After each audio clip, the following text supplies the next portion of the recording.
Halo sobat anime, weekend ini waktunya si Jopan lagi.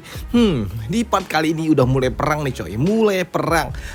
Akhirnya setelah sekian abad akhirnya perang juga. Dan ini kalau ada sedikit noise ya maklum lah ya guys ya. Badai cuy, badai. Waduh lagi badai. Langsung aja yuk kita gaskeun. Mereview sedikit dari part sebelumnya setelah upaya kudeta yang dilakukan oleh Pangeran Kedua menemui jalan buntu. Karena di sini Pangeran Kedua ia tidak menduga kalau ternyata pasukan bayangan milik Kaisar ternyata masih ada. Masih ada pasukan kuat yang melindungi Kaisar yang membuat Pangeran Kedua tidak dapat melancarkan niat busuknya untuk melakukan kudeta. Bahkan dirinya juga harus berhadapan dengan saudara-saudaranya yang lain, yaitu putra mahkota dan juga pangeran ketiga ketika ia ingin melarikan diri. Dan beberapa hari kemudian, peristiwa kudeta yang dilakukan oleh pangeran kedua telah tersebar ke seluruh negeri. Dan kali ini di kediaman Perdana Menteri Zhuge Changfeng, dirinya mendapatkan informasi melalui geokomunikasi tentang apa yang telah terjadi di istana kekaisaran. Dan itu membuat Menteri Perang Tianyu ia bertanya, "Perdana Menteri, bagaimana situasinya?" Ya, di sini Perdana Menteri Zhuge ia berujar, "Ya, sesuai dengan dugaanku. Perbedaan kekuatannya sangatlah jauh. Ini bagaikan langit dan juga bumi. Kekuatan milik Pangeran Kedua dan juga Kaisar jelas sangatlah jauh. Dan siapa yang mengira kalau ternyata Kaisar ia tidak menghabisi anak kandungnya yang telah berkhianat itu. Bahkan dirinya membiarkannya begitu saja untuk pergi. Namun ya, berkat kekacauan yang dilakukan oleh bocah tengik itu, aku kini berhasil mengetahui situasi internal yang ada di istana kekaisaran. Pak tua itu, tua bangka itu, ternyata dia sungguh menggunakan strategi benteng kosong." Mendengar apa yang dikatakan oleh Perdana Menteri Zhuge Changfeng, membuat Menteri Perang Tianyu ia berujar, "Jadi arti kita bisa melancarkan rencana kita?" Ya, namun sepertinya tua bangka itu dia telah membentangkan sebagian jaring miliknya.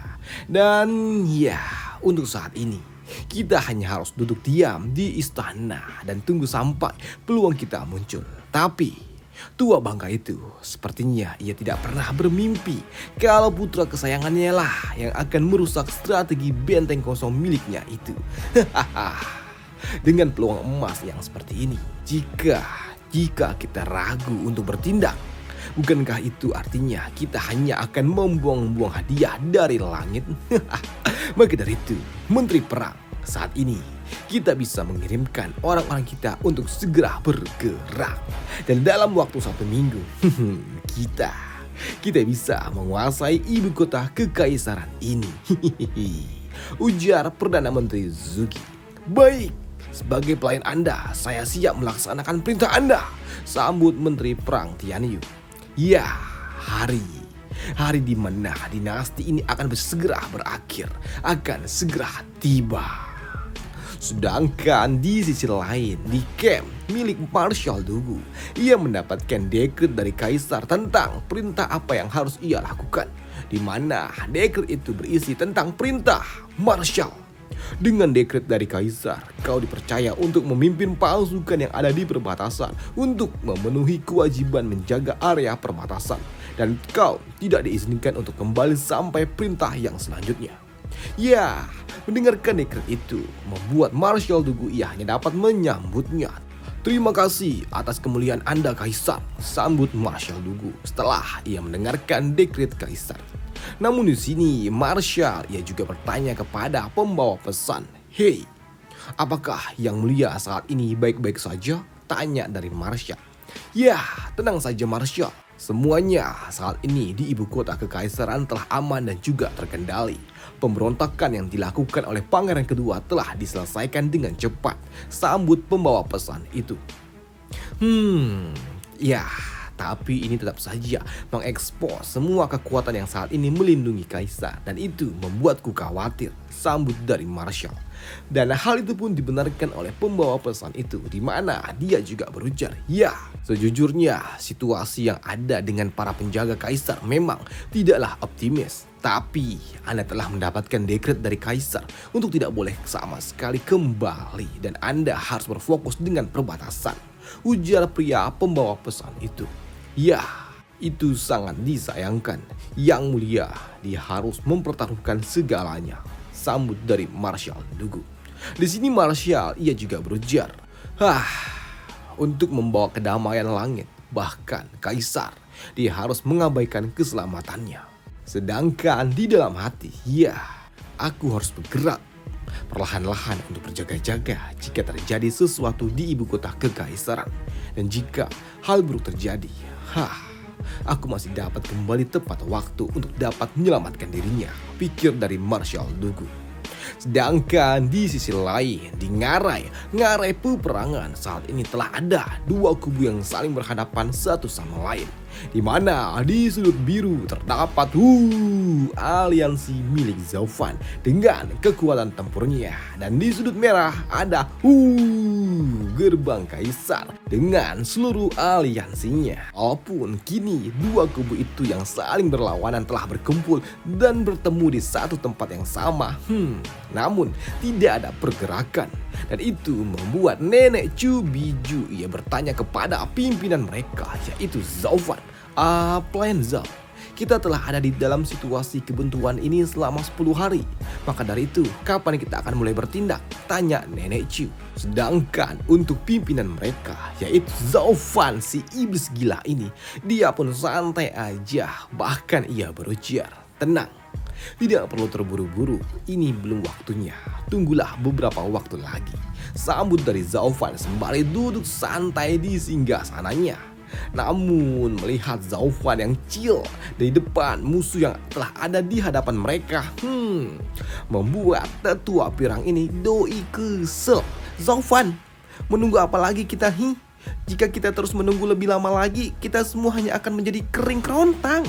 Namun untuk masing-masing pimpinan, yaitu Zaufan dan juga Huang Futian Yuan, mereka berdua masih chill, santai. Dan itu membuat tetua Yu, dia berujar, Tuan, berapa lama lagi kita harus menunggu? Namun di sini tiba-tiba saja Tuan Leng Wuchan, ia pun ternotis akan suatu hal, yaitu sebuah giok komunikasi yang terbang. Dan kemunculan giok itu juga membuat Zaufan ia pun ternotis pula, yang membuat kini dua ahli gila ini mereka berdua berujar, ya, mereka di sini. Dan seketika di sini Zaufan ia pun mendapatkan token itu. Dia pun tersenyum, dan itu membuat tetua pirang Pini ini dia pun bingung dengan apa yang terjadi, dan itu membuatnya bertanya, "Hei, apa yang terjadi?" Namun di sini Zaufan dia berujar, "Sudah, semuanya ikuti aku karena kita akan bertempur."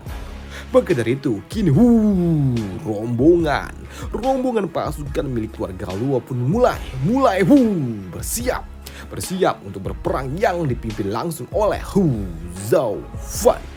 Begitu juga dengan rombongan milik pasukan gerbang kaisar.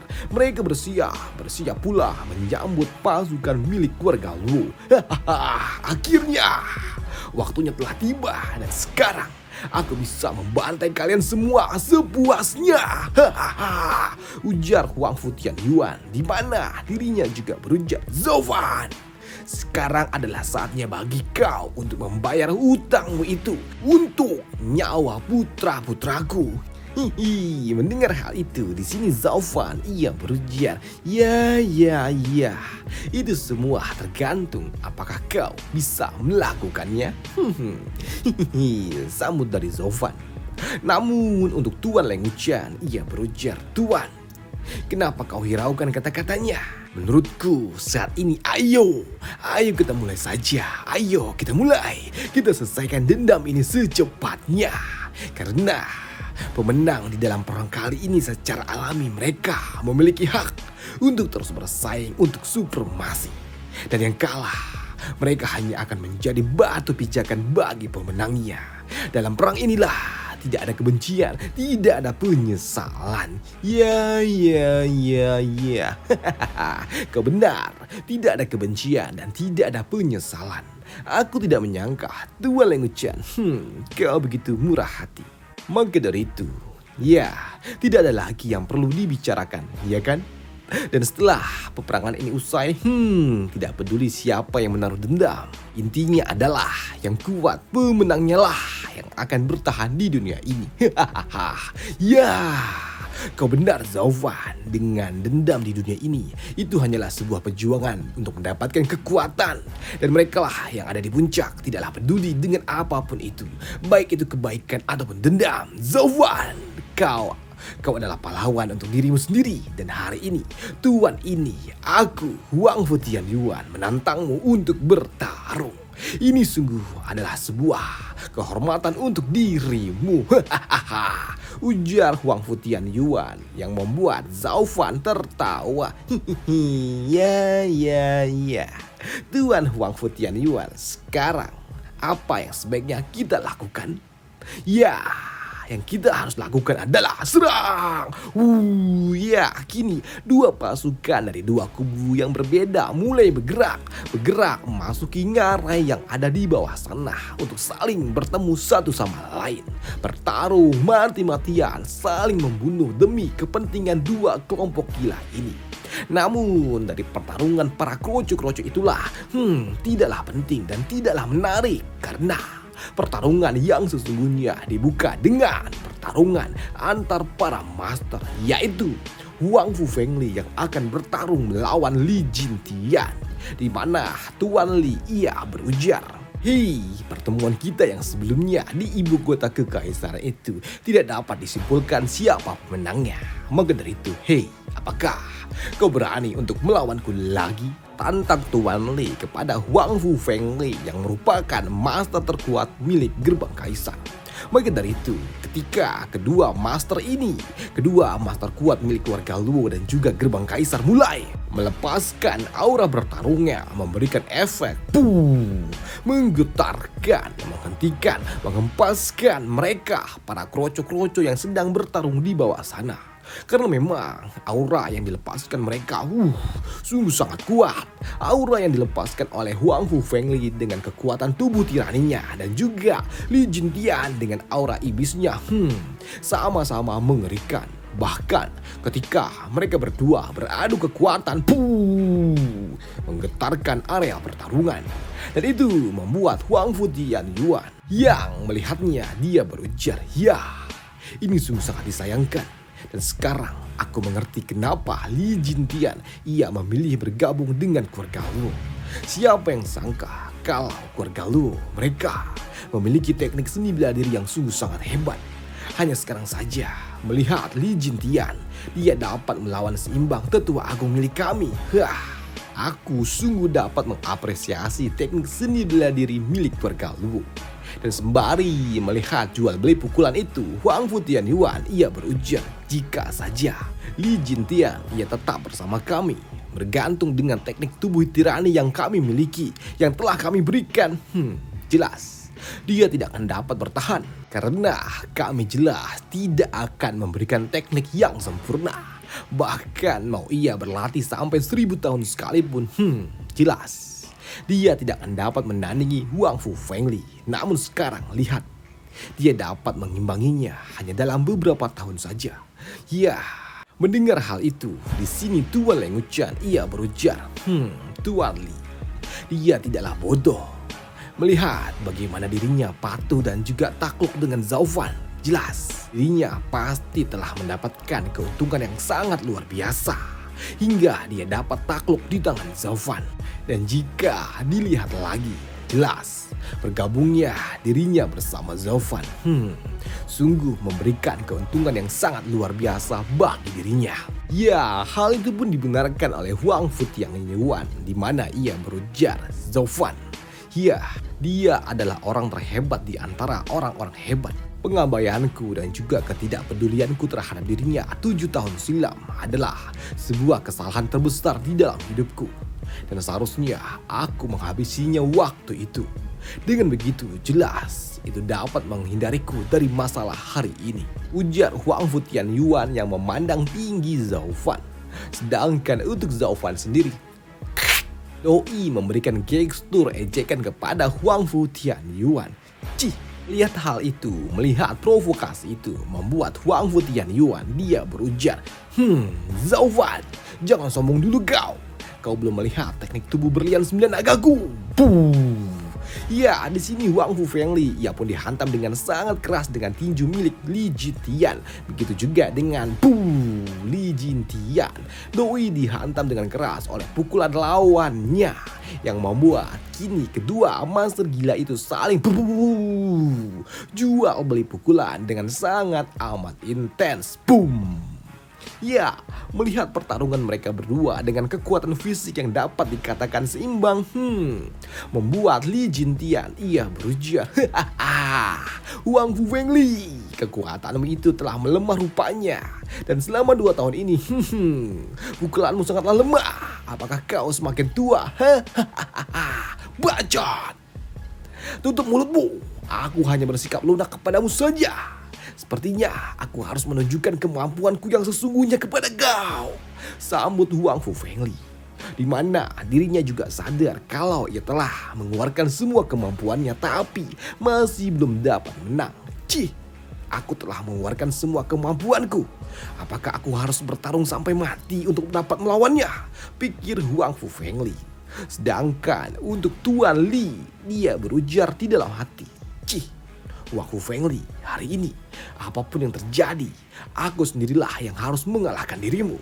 Maka dari itu, untuk dapat menuntaskan dendam bertahun-tahun ini, aku harus membunuhmu. Maka dari itu, Huang Fu Fengli, rasakanlah teknik raungan naga iblisku. Wah, ya, merasakan serangan itu. Di sini Huang Fu Fengli, ia pun tahu teknik apa ini. Cih, ini adalah teknik serangan roh gila. Jika rohku terluka di dalam pertarungan ini, jelas itu akan membuatku kalah. Sial. Iya, apa boleh buat? Maka dari itu, aku akan melawannya dengan teknik rahasiaku juga, yaitu Ya, di sini Huang Fu Fengli ia pun melepaskan teknik Imperial Tirani tingkat 10. Teknik tubuh imperial yang merupakan teknik pusaka milik gerbang kaisar. Dan melihat dan juga merasakan hal itu, di sini Zhao Fan ia pun tahu teknik apa itu. Ya, itu adalah teknik tingkat 10. Teknik yang memiliki kultivasi ranah bumi, ujar dari Zhao Fan. Sedangkan untuk Tuan Leng Wuchan yang melihatnya, ia berujar, itu adalah teknik pelindungan yang sangat luar biasa. Dia adalah seorang pria jenius di generasinya. Dia, bakat yang dimilikinya hanya kalah 1 tingkat di bawah pangeran pertama gerbang kaisar. Dan jika tanpa adanya Vena Naga, bakat yang dimiliki Huang Fu Fengli jelas bakat yang dimilikinya adalah bakat yang tidak tertandingi, ujar Tuan Leng Wuchan. Dan hal yang sama diucapkan juga oleh Patriark Gerbang Kaisar di dalam hati. Ya, dia sungguh menguasai teknik tingkat 10 itu. Dia, bakat yang dimilikinya adalah bakat yang melegenda. Bahkan itu tidak akan muncul dalam beberapa ribu tahun sekali, pikir Huang Fu Tianyuan. Sedangkan untuk Huang Fu Fengli sendiri, Li Jintian, kau lihat, ini adalah ranah terkuat dari teknik tubuh tirani imperialku, yaitu teknik yang berhasil menyatukan jiwa dan juga seni bela diri. Baik itu teknik bela diri fisik ataupun serangan roh, tidak akan dapat menembus pertahanan dari teknik keturunan keluarga kaisar ini. Namun di sini Huang Fu Fengli ia tiba-tiba saja terdiam, tersentak ketika ia melihat saat ini Li Jintian ternyata tidak menunjukkan tanda-tanda ketakutan di wajahnya. Karena saat ini untuk Li Jintian saat ini dirinya hanya terdiam saja sembari mengangkat 2 jemarinya ke udara, di mana dirinya juga berujar, mari kita lihat seberapa kuat pertahananmu itu.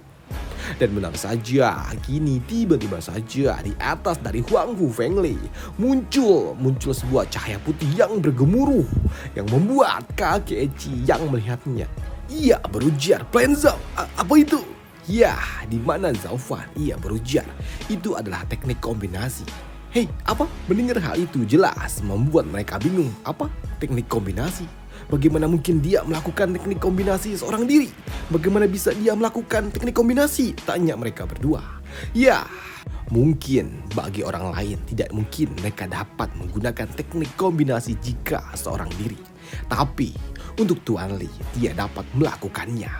Dia akan mengkombinasikan teknik raungan naga iblis dengan teknik finger god yang merupakan teknik serangan jiwa dan juga teknik pemusnah. Dan untuk menggabungkan kedua teknik itu membutuhkan keharmonian yang sempurna. Tapi karena kedua teknik itu yang akan digunakan oleh Lee Jin Tian berasal dari sumber kekuatan yang sama, seharusnya ini tidak akan menjadi masalah. Hanya saja untuk Tuan Lee, menggabungkan dua teknik ini akan membalikan jalur energinya yang akan menghancurkan titik meridiannya. Walaupun dia berhasil menggunakan teknik itu, kini dirinya saat ini telah ada di ambang batas kekuatannya. Dan ini sangatlah disayangkan Tuan Lee. Kenapa? Kenapa dia harus melakukannya sejauh ini? Ujar dari Zhao Fan. Namun apa yang dikatakan oleh Zhao Fan disambut oleh Patriark Mansion Jianho, di mana ia berujar, kalian mungkin tidak akan mengerti jika seseorang yang tidak dapat melewati lawannya, tidak dapat mengalahkan rivalnya, itu akan membuat orang itu hanya akan terus hidup di dalam penyesalan. Jadi pertarungan ini pada dasarnya adalah pertarungan terakhirnya. Dan itu adalah sikap keras kepala yang dimiliki oleh seorang yang merupakan seorang maniak seniman seni bela diri. Ujar Patriark Mansion Jianho. Ya, namun aku sungguh tidak mengerti. Karena bagi diriku, kemenangan adalah segalanya. Dan untuk mempertaruhkan nyawa hanya untuk mengalahkan satu orang saja, kupikir itu adalah sebuah kebodohan. Sambut dari Zhao Fan. Di sini Zhao Fan ia juga berujar, semuanya bersiap-siaplah karena sudah waktunya bagi kita untuk beraksi. Sedangkan untuk Tuan Lee, ia berujar, ya, Wang Fu Fengli, terimalah teknikku ini, yang membuat kini Wang Fu Fengli ia pun tersentak dengan tekanan kuat yang ada di sekitaran tubuhnya. Bahkan dirinya kini tidak lagi dapat bergerak, hanya dapat melihat ke arah atas tentang apa yang akan datang ke arah dirinya. Dan begitu Lee Jin Tian menghempaskan jarinya ke bawah, memberikan sebuah instruksi, membakar, menghantam serangan jiwa tingkat atas untuk dapat membunuh, menghancurkan jiwa milik Wang Fu Fengli. Dan selesai alur cerita dari Magic Emperor si Jopan ini di sini dulu, dan sampai jumpa di part selanjutnya minggu depan. Ada yang mau spoiler? Kita kasih sedikit ya spoilernya untuk Tuan Lee. Di masa depan Tuan Lee itu dia akan cacat dia karena memang titik meridiannya akan hancur setelah ia menggunakan teknik kombinasi gila itu. Namun dengan pil tingkat 10 buatan tetua Yanson akan membuat Tuan Lee sembuh. Bahkan lebih gila lagi coy, akan naik ke ranah maya, dan jelas itu akan sangat luar biasa kuat. Dan untuk kakek Eci dan juga nenek imut, mereka berdua akan mendapatkan pil yang sama, dan itu akan membuat mereka menjadi lebih gila lagi, lebih liar, karena kekuatan mereka akan setara, bahkan ya ngimbang-ngimbangin Tuan Lee lah. Dan untuk Zhao Fan jelas. Ya jelas nanti dia bertarung melawan si Wang Fu Tianyuan bersama dengan Kusanto. Dan sampai jumpa di part selanjutnya. Dan itu seru banget, serius. Bye, thank you. Waduh, 1 menit aja spoiler. Waduh. Dan yang mau donasi tolong ya di deskripsi. Thank you. Happy weekend. Bye.